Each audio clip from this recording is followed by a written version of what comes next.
মানে মোটামুটি যারা অন্য ঘরানার তারা দুইজন ছিলেন। এর মধ্যে থেকে জাহাঙ্গীর ইউনিভার্সিটির একজন, ঢাকা ইউনিভার্সিটির একজন, বাকি 8জন প্রত্যেকের একটা স্টেক আছে। যেমন এর মধ্যে 3টা ছেলে মেয়ে, ওরা জুলাই আর্কাইভ নিয়ে প্রচুর খাটাখাটি করতেছে, গ্রামে গ্রামে গিয়ে অনেকে আন্দোলনে ছিল। তো ওরা 5জন এসছে জাতিসংঘ থেকে, যে একদম যারা তৃণমূলে ছিল তাদের কথা শুনতে চায়।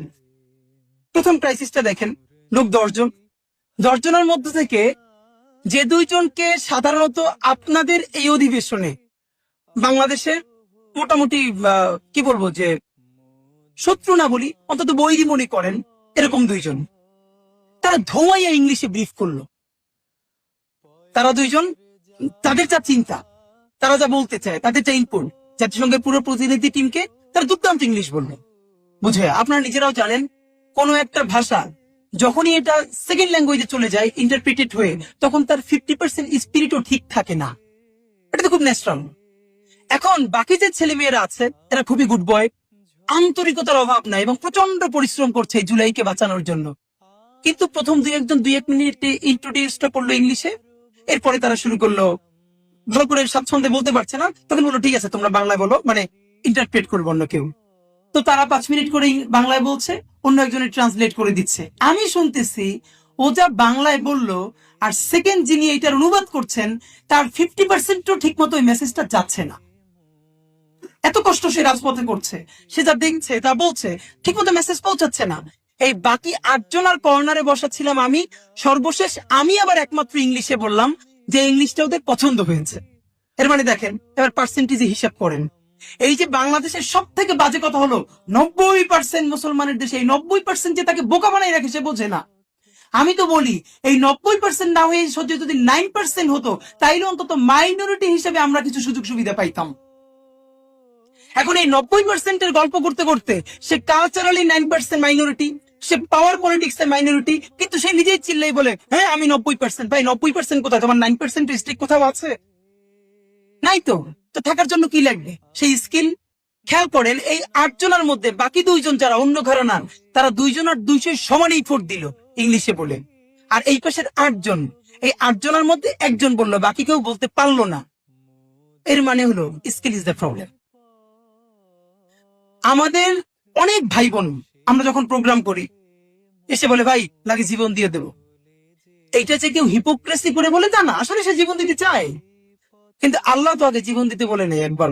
আল্লাহ বলছে আমওয়ালুকুম ওয়া আনফুসিকুম, আগে মাল দাও। মাল মানে কি? যার যেটা স্কিল আছে দাও। আমাদের সাথে যে সব বন্ধুরা মাদ্রাসায় পড়ে বা আরবিকে ডিপার্টমেন্টে পড়ে, তাদেরকে বললাম কি ভাই তোমার ইংলিশ শেখা লাগবে না, এমন আরবি শেখো যেন তুমি কাতার এম্বাসিতে, সৌদি এম্বাসিতে গিয়ে দুর্দান্ত ফ্লুয়েন্টলি আরবি বলে এই জিনিসগুলো বুঝাই বলতে পারো। না, সে পারে না। আচ্ছা ঠিক আছে, একটা প্রেস রিলিজ যখন বাংলায় লেখি এটার আরবি করে দাও, মানে দুর্দান্ত, এটা যেন একটা মধ্যপ্রাচ্যের দেশে পত্রিকায় ছাপানোর মতো হয়। সে পারে না। আচ্ছা তাহলে যারা ইংলিশে পড়ে সব বাদ দাও, এই যে আমরা প্রোগ্রামিং গুলো করি এইগুলো CNN, আল জাজিরায় পৌঁছানোর মতো নিউজ করা দরকার, অন্তত ওই ভাষায় 2-1জনের লেখো, কিচ্ছু লাগবে না, প্রেস রিলিজটা ইংলিশে করে দাও। সে পারে না। সব পদে যেটা বাংলা, একটা ব্যানার লিখতে গেলে 10টা বানান ভুল হয়। এই দেশের সকল মানুষ চায় প্রথম আলো বন্ধ হোক, আর এই বন্ধ হোক চাওয়ার কারণে প্রথম আলো টিকে থাকবে আরো 100 বছর। কোনদিন প্রথম আলো বন্ধ হোক বলে পারা যাবে না, অন্তত প্রথম আলোর এগেইনস্টে 10টা প্রথম আলো বানাইতে পারলে প্রথম আলো মানুষ কেনা বন্ধ করবে। সেইটি করে সে না কি করলো, সে প্রথম আলোর অফিসের সামনে গেল। এই অ্যাক্টিভিজম তো সে বোঝে না, এবং পুরো কোর্টটা এই সরকারকে বাধ্য করছে, প্রথম আলোর সামনে যারা গেছে সরকারকে বাধ্য করছে প্রথম আলোর ডেইলি স্টারের পক্ষে যাইতে। কিভাবে আসেন? আপনার তো অ্যাক্টিভিজমের ন্যূনতম কিছু ধারণা থাকতে হয়। এটা একদিনে কোনো রেজাল্ট বই আনে না। আপনি কোনটা প্রথমে করবেন, তারপরে কি করবেন, তারপরে কি করবেন, উচিত কি ছিল? গত 15 বছরে ডেইলি স্টার, প্রথম আলো যাদের বিরুদ্ধে স্টোরি তৈরি করে, ন্যারেটিভ নির্মাণ করে করে করে করে তাদের জীবনটা জাহান্নাম বানাই ফেলছে সামাজিক ভাবে, এমন মানুষ আছে না? তারা আগে 10 জন একত্রিত হবে, একত্রিত হয়ে এই যে এখানে অথবা প্রেস ক্লাবে সমস্ত রিপোর্ট গুলোকে, সেই ফিচার গুলোকে সামনে নিয়ে একটা প্রেস ব্রিফিং করবে। This is the intro. আচ্ছা এরপরে হচ্ছে না, এরপরে তারা সকল ডকুমেন্টেশন নিয়ে প্রেস ইনস্টিটিউটে যাবে একদিন তাদের বিরুদ্ধে মামলা করার জন্য। মামলা হবে না, কিন্তু তারা যাবে, আবার প্রেস মিট করবে। এরপরে তারা আদালতে যাবে যে আমাদের জীবন কিভাবে ধ্বংস করে দিছে, আমরা এর প্রতিকার চাই। এরপরও হবে না, এরপর বলবে আসেন প্রেস, আমরা ওখানে গেছি ওখানে গেছি ওখানে গেছি, কেউ সহায়তা করে না, এবার আসেন শাহবাগে দাঁড়াই। আপনি কারওয়ান বাজারে দাঁড়াবেন কেন? আচ্ছা গেছেন, ভালো কথা, কারওয়ান বাজারে দাঁড়াইতে আপনাকে ইন্টারন্যাশনালি জঙ্গি বানাইতেছে, আপনার একটা ইংলিশ প্ল্যাকার্ড নাই কেন ভাই? আপনি ডেইলি স্টারের সামনে দাঁড়াইছেন, কি বিপ্লবটা করছেন? ডেইলি স্টারের সাইনবোর্ডটা সরাইয়া দিয়ে দিচ্ছেন দিল্লি স্টার। তো এখন কি দিল্লি স্টারের সেই সাইনবোর্ড আছে? আপনার তো মাইরে তামা তামা বানাই করছে, আপনি কোন ছাতাটা করতে পারেন নাই। আপনি করবেন কি? আপনার কেন সেখানে 20টা প্ল্যাকার্ড নাই ইংলিশ? বরং কি পোর্ট্রে করলো, রাজশাহীতে প্রথম আলোর সাইনবোর্ড নিয়ে যাচ্ছে, এবং সাইনবোর্ডটা এমন একজন নিয়ে যাচ্ছে যাকে আইএস এর সাথে ট্যাগ করার মতো চেহারা আছে। আমেরিকান এম্বাসিতে পাঠালো, এবং সরকার বাধ্য হলো প্রথম আলোর পক্ষে এবং ডেইলি স্টারের পক্ষে শুধু অবস্থান নিতে না, সেখানে ফায়ার ওপেন করতে। বাট আপনাদের এটুকুন বুঝতে হবে, এই সরকারটা ন্যূনতম আপনাদের সরকার, মানে আমাদের অভ্যুত্থানের ফলের সরকার। সে আমাদেরকে একনলেজ করুক না করুক, আমাদের সরকার না। তো এইটা যে ন্যূনতম আমাদের অভ্যুত্থানের ফলের সরকার, তার প্রথম প্রমাণ হলো আপনি, আমি, মানে যারা গেছে, আমি যাইনি, তারা তো প্রথম আলোর সামনে যাইতে পারছিলেন, আগে হইলে তো পারতেন না। তো এইটুকুন বুদ্ধি না তাইকে আপনি কি করলেন? আপনি সকল বল প্রথম আলোর মাঠে দিয়ে আসলেন। না পারলে আপনি চুপ করে বসে থাকবেন, আপনার এই কাজ করতে বলে কি? এই কথাগুলো বললে আমাদের ভাই ব্রাদাররা অফেন্ডেড হয়, মনে কষ্ট পায়। আপনাদেরকে কম বলি, আমার ঘরের লোকজন আরো বেশি বলি ভাই। অল্প কিছু ইহুদি দুনিয়া পাড়ায় বেড়ায়, আর মুসলমানরা আমরা শুধু মাইর খেয়ে চিল্লাই। স্কিল, এটার কোনো অস্বীকার করতে পারবেন না। 1 লক্ষ এমনি মানুষের চেয়ে 100 মানুষ স্কিল, এটা আপনি টিকবেন না কোনোদিন।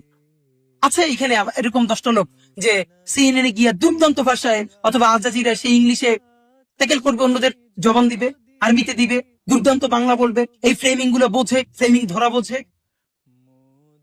তো আপনি, মানে আপনি কার সাথে ফাইট করতেছেন? ফ্যাক্ট ইজ, আমাদের বাংলাদেশের দেশপ্রেমিক মানুষেরা তাদের এনিমিকেই চেনে না ভাই। মাঠে নামার প্রথম কাজ হলো শত্রু সম্বন্ধে সঠিক জ্ঞান জানা। আপনি তো আপনার শত্রুর স্টাডি করতে জানলেন না। আপনার শত্রু কে, তার পলিসি কি, সে কিভাবে এই পর্যন্ত আসলো। এবং এখন দুনিয়ার সমস্ত দায় গিয়ে পড়লো, প্রথম আলোর উৎখাত করবে কে? আমাদের দেশপ্রেমিক ভাইয়েরা দায়িত্ব দিয়েছে আমার দেশ। আমার দেশ আসছে, ফাটাই ফেলবে, ছাতা ফাটাবে, কিচ্ছু করতে পারবে না। এই দায়িত্ব আমার দেশের। আমার দেশকে প্রথম আলোর ফাটানোর দায়িত্ব নিচ্ছে। আপনি, আমি, আমরা আরো কেন 10টা প্রথম আলো বানাতে পারি না? এই যারা বলে আমার দেশ খুব ভালো, পরের দিনই খুলে দেখে কি আমার দেশে একটা চলচ্চিত্র পাতা বেগানা নারীর ছবি দিছে, বলে নাউজুবিল্লাহ বলে উল্টেই যায়। ক্রাইসিস, খেলাধুলা একই অবস্থা। আরো মজার ব্যাপার বলি, আমার দেশের একজন নারী উপস্থাপক, যিনি লিড নিউজ গুলো ইউটিউব এবং যেগুলো করলো, যে জঙ্গি নাটকগুলো নিয়ে বললো, তা আমি কমেন্ট গুলো খুব ইন্টারেস্টিং, মজা নিয়ে পড়ি। সে প্রথমত দায়িত্ব নিছে প্রথম আলোর এই দেশ থেকে উৎখাত করবে আমার দেশ। আমার দেশ হলো ইসলাম ও মুসলমানের ধারকবাহ। একটু পরে দেখে কি একজন বেপরদা নারী সেখানে ভিডিওতে কথা বলতেছে, এখন নিচে বলে না না না, নারীর রাখা ঠিক হয়নি। এই বেটা, অন্যজনের পলিসি নারী রাখবে না কি রাখবে সেটা আপনি বলে দিবেন? আপনি একজন, যেমন আমরা এখন প্ল্যান করতেছি, আমাদের সামর্থ্য নাই, থাকলে আমি যেটা করতাম, একটা টি শার্ট পরা মেয়ে, সে আমাদের টক শো হোস্ট করবে আরবিতে। আর একটা একদম আমার মা আমার বোন যেভাবে চলে, একটা মেয়ে শুধু চোখ দুইটা খোলা, হাত মুজো, পা মুজো, সে দুর্দান্ত এটার উত্তর দিবে ইংলিশে।